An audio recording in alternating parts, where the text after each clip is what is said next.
एक दिन नन्हा राघव अपनी पुरानी पेंसिल से पढ़ाई कर रहा था। अचानक उसकी पेंसिल टूट गई। उदास होकर वह पेंसिल को उठाने ही वाला था कि पेंसिल चमकने लगी। राघव हैरान रह गया। पेंसिल में जादू था। उसने जैसे ही कुछ लिखा, उसकी लिखी चीजें सच में सामने आ गईं। उसने तुरंत एक सुंदर तितली बनाई और वो तितली सचमुच उड़ने लगी। फिर उसने एक स्वादिष्ट चॉकलेट केक बनाया और वो भी सच में उसके सामने आ गया। राघव बहुत खुश हुआ, लेकिन तभी उसे समझ आया कि इस जादू का सही उपयोग करना चाहिए। उसने पेंसिल से एक किताब लिखी जिससे सभी बच्चों को मदद मिले।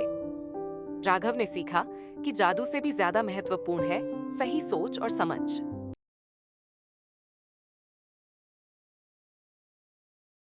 अर्जुन और सोहम बचपन के दोस्त थे, लेकिन अर्जुन हमेशा खेल में जीतना चाहता था।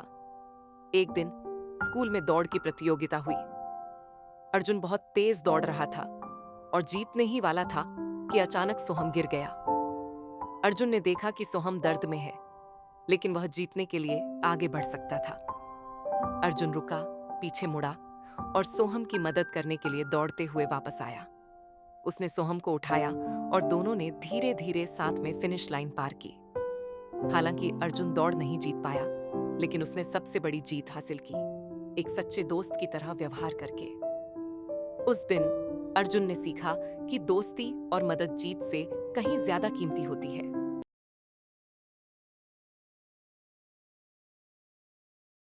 छोटी रिया को गुब्बारे बहुत पसंद थे। एक दिन मेले में उसे एक चमकीला सतरंगी गुब्बारा मिला। वह गुब्बारा बाकी गुब्बारों से अलग था, जैसे उसमें जादू हो। रिया ने जैसे ही उसे पकड़ा, गुब्बारा हवा में उड़ने लगा और रिया को अपने साथ आसमान में ले गया। वह बादलों के बीच उड़ी, पक्षियों के साथ खेली और इंद्रधनुष के पास पहुंच गई। कुछ देर बाद गुब्बारा धीरे धीरे उसे वापस जमीन पर लाया। रिया खुश थी और उसने महसूस किया कि सपने देखना और ऊंची उड़ान भरना कितना मजेदार है। उस दिन के बाद रिया ने अपने सपनों को पूरा करने का संकल्प लिया।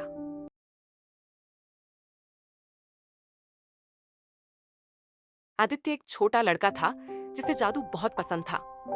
एक दिन उसे एक पुरानी टोपी मिली।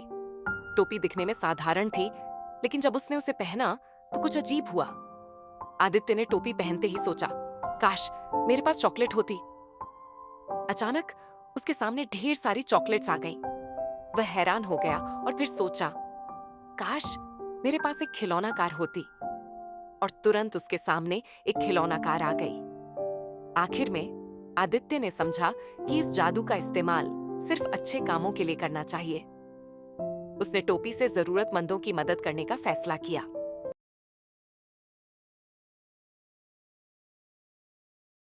छोटा कबीर एक दिन खेलते खेलते जंगल में एक अजीब बीज पाता है। उसे घर लाकर वह अपने बगीचे में लगाता है।